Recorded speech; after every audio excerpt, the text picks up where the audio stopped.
Allô, allô, mes petits dragons, j'espère que vous allez bien. Aujourd'hui, je voulais prendre le temps un petit peu dans cette capsule de vous parler de l'importance des émotions dans vos récits. À savoir que lorsque l'on vit des choses dans la vie, eh bien, c'est toujours positif, à mon sens, d'exploiter ce que l'on ressent pour pouvoir justement composer nos textes. Je m'explique. Lorsque j'ai commencé à écrire en 2002, j'étais dans une situation émotionnelle assez particulière, assez difficile. Mes parents étaient en train de se séparer, puis moi je suis phénique, donc on s'entend que j'avais toujours vécu dans une famille heureuse, unie et vraiment soudée. Et donc, comme je me cherchais aussi à l'époque au niveau des études, j'étais étudiante en histoire de l'art et archéologie à l'université de Namur à ce moment-là. J'ai eu beaucoup de mal en fait à gérer tous ces changements assez brutaux dans ma vie, et je vous avoue que j'étais pas au mieux de ma forme. J'étais assez déprimée, assez, je vais dire, parcourue d'idées sombres, etc. Et veux pas, j'ai eu l'occasion de profiter de ce moment pour commencer à écrire la saga d'Amendine. Bon, pour faire une petite histoire courte, à l'époque, mon meilleur ami, Benoît, écrivait lui aussi de l'epic fantasy qu'il me faisait lire au fur et à mesure de l'écriture. Et à un moment donné, voyant que j'étais pas au mieux de ma forme, il m'avait proposé moi aussi d'écrire quelque chose. Donc je m'étais mise à, je vais dire, à composer un petit peu avec ce que j'avais sous la main.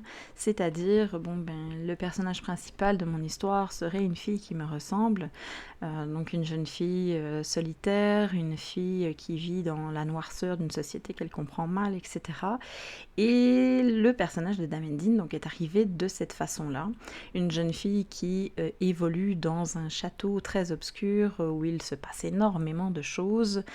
Bref, je vous passe les détails. Si vous voulez, je vous expliquerai ça dans une autre vidéo, comment s'est développée la saga. Je n'ai aucun souci avec ça. Donc, à ce moment-là, je profitais donc de cet élan plus négatif, plus obscur de ma personnalité pour puiser cette énergie d'écrire encore et encore et encore. Donc, la première soirée où j'ai écrit, je partais sur une base de 3-4 pages, pas plus. En fin de soirée, je me suis retrouvée avec énormément d'idées encore à développer. Donc, j'ai tout noté sur des petites fiches. J'ai développé l'histoire au fur et à mesure du temps.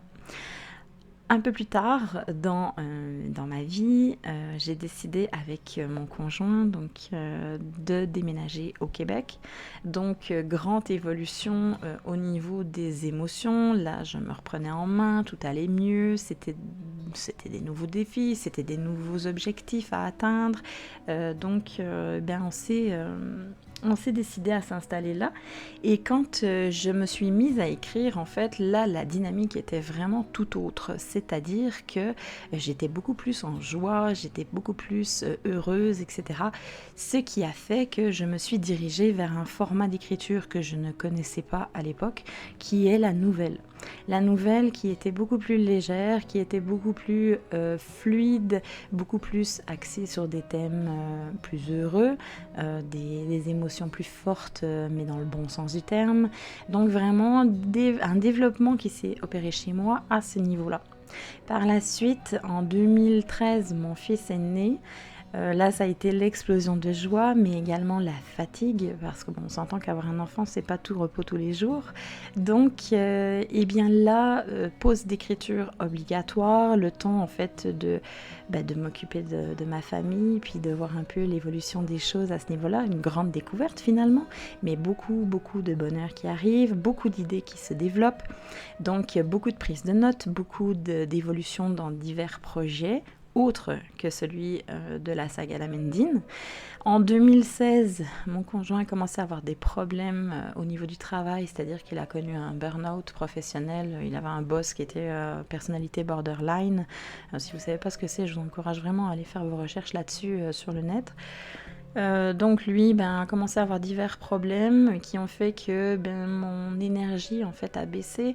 Je me retrouvais dans des émotions plus sombres de nouveau, donc j'ai commencé à écrire d'autres petites choses. je me suis remise à l'écriture de la saga d'Amendine. J'avais eu des soucis pour récupérer mes droits auprès des éditions Luce Wilquin à l'époque. Donc j'attendais diverses choses, mais j'avais quand même ce dynamisme, cette joie, cette émotion de bonheur qui était là quand même à voir mon fils grandir. Donc veux pas, j'ai été portée vers des textes qui étaient plus dynamiques, donc quelque chose qui sortait un petit peu de ce que je connaissais, mais qui gardait quand même une certaine stabilité, dans le sens où je voulais rester dans ce contexte de dark fantasy que j'aimais beaucoup, donc avec la saga, mais faire quelque chose d'un peu plus fort, un peu plus vivant, je vais dire, au niveau de l'écriture, puisque j'étais plus dans cette énergie-là. Donc je me suis mise à écrire Necromancia. Donc Necromancia, en fait, c'est c'est le même univers que la saga, mais un millénaire plus tôt. On retrouve des personnages qui sont beaucoup plus en action, qui sont beaucoup plus à se démener contre des problèmes, contre parfois des scènes vraiment joyeuses. Donc, je veux dire, c'était assez mixé, c'était assez varié au niveau des émotions. J'avais autant la tristesse, la peine, les émotions négatives avec la situation que vivait mon conjoint, puis l'opposé vraiment de la joie d'avoir un fils en santé, puis super mignon, super adorable. Donc, ça s'est vraiment mélangé. Donc, j'ai eu cette période où je me suis mise à écrire la série Necromancia, pour garder un peu le côté vivant, joyeux, dans l'action, etc. Et en même temps, j'ai déversé, je vais dire, toutes mes émotions négatives dans une autre série, une vampirique cette fois, que j'ai commencé avec les éditions du Petit Caveau, que je remercie au passage parce que c'est une très belle collaboration. Donc là, Krina, c'est plus du vampirique trash, quelque chose de plus noir, de plus gore, de plus direct, quelque chose qui me permettait vraiment à l'époque d'exprimer toute la frustration, la colère, tout ce que j'avais de mauvais en moi.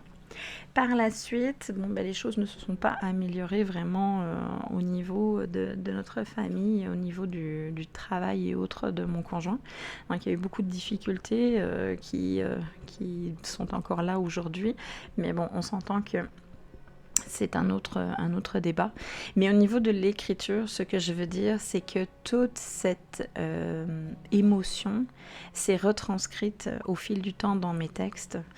Les difficultés passées, et il y en a eu des très intenses, vous pouvez me croire là-dessus, tout ça s'est transféré vraiment dans mes écrits. Donc là, par exemple, en 2023, j'ai publié chez Séquart Éditions, en fait, un roman d'horreur, parce que là, tout ce qui était horrible dans ma vie, je le transposais dans mes écrits. Donc Innominé Patris, c'est un livre d'horreur qui a remporté le prix spécial du jury au prix des Jardins de la Culture de la Naudière en 2023, qui a aussi été finaliste du prix littérature aussi pour les prix des Jardins de la Culture de la Naudière. Puis je me rends compte avec le temps, en fait, que mon écriture est vraiment guidée par tout ce que nous vivons. Donc moi, ce que je conseillerais à ceux et celles qui écoutent encore, qui sont encore là avec nous, qui écoutent cet audio, c'est vraiment, si vous avez l'envie d'écrire, c'est vraiment de vous axer sur ce que vous ressentez. Parce que les textes que vous allez sortir vont être beaucoup plus puissants. Si vous, admettons, vous êtes très heureux, vous êtes amoureux, vous vivez une période idyllique, vous êtes vraiment sur un nuage, eh bien c'est sûr que vos textes, s'ils parlent d'histoires à succès ou d'histoires magiques ou de contes de fées ou peu importe, vont être vraiment empreintes de ça. Par contre, si vous êtes plus dans la mélancolie, dans la déprime, etc., n'essayez pas d'écrire une scène joyeuse. Je veux dire, ça n'aura pas autant d'impact, ça ne sera pas autant percutant que si vous étiez dans une bonne énergie. Vous comprenez ce que je veux dire ? Je vous conseille vraiment, quand vous écrivez, prenez le temps d'écrire ce que vous ressentez. Écrivez sur ce que vous connaissez. Ça aura beaucoup plus de profondeur, beaucoup plus d'impact, et ça sera d'autant mieux pour vos lecteurs parce qu'ils vont vivre beaucoup plus vos aventures. Ça sent le vécu. Vous savez ce qu'on dit quand on raconte quelque chose ou qu'on lit une histoire que... Pardon, on écrit vraiment une scène bien particulière, mais que celle-ci est empreinte d'une émotion qui coïncide avec l'action décrite, mais c'est sûr que c'est beaucoup mieux, c'est beaucoup plus intense. Moi, ce que j'ai pris comme habitude de faire, maintenant chacun est libre de faire comme il le souhaite, et c'est sûr que probablement tout le monde ne sera pas à l'aise avec ça, c'est que personnellement je travaille sur plusieurs projets en même temps. Et j'ai pris l'habitude de me focaliser sur un écrit quand j'ai la bonne énergie. C'est-à-dire que si je suis fâchée, que j'ai passé un très mauvais moment, que je suis anxieuse ou autre, je vais aller plus vers le vampirique qui va être plus intense au niveau scène trash. Je vais aller vers de l'horreur pour vraiment comme extérioriser mon angoisse, mon anxiété, ma colère, mais qui sera peut-être pas aussi intense que dans le vampirique. Si maintenant je me trouve dans une émotion qui est neutre ou qui est plus positive, donc je passe une bonne journée, je me sens bien, mais j'ai envie d'écrire, j'ai envie d'exprimer quelque chose, là je vais aller plus vers des scènes joyeuses ou plus douces. Ça peut être, par exemple, j'ai un projet une trilogie de science-fiction qui est en cours, je vais plus m'axer là-dessus, où là on va parler d'un quotidien qui est plus léger la plupart du temps, où je vais me tourner vers, par exemple, des concours littéraires où je vais écrire des nouvelles, par exemple.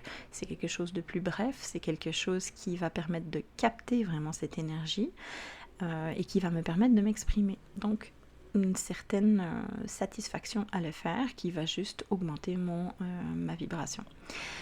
Par contre, si, admettons, vous êtes dans une émotion forte, peu importe qu'elle soit positive ou négative, et que vous n'avez pas le temps d'écrire à ce moment-là, je veux dire, vous pouvez être au travail, vous pouvez avoir vos enfants à gérer, vous pouvez avoir une activité de prévue, ou peu importe quoi, vous savez, hein, la vie elle est faite de plein de petites choses à faire.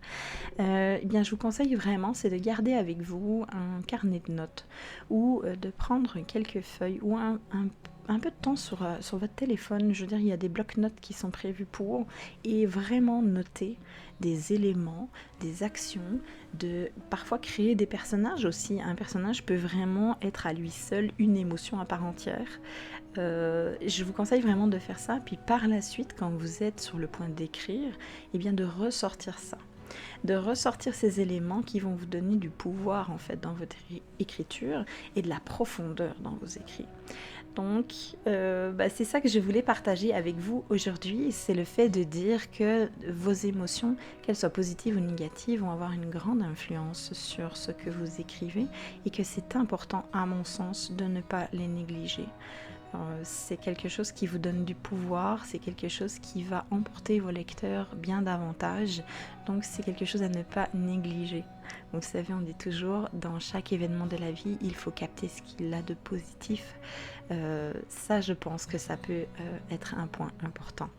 Donc, si vous n'êtes pas encore inscrit à cette chaîne, je vous invite à vous abonner, je vous invite à partager, je vous invite à liker, à me laisser un petit commentaire pour me dire est-ce que vous prenez justement vos émotions en point important dans votre écriture. Est-ce que, je veux dire, écriture, ça peut être aussi toute forme d'art, ça peut être de la musique, ça peut être de la peinture, ça peut être n'importe quoi.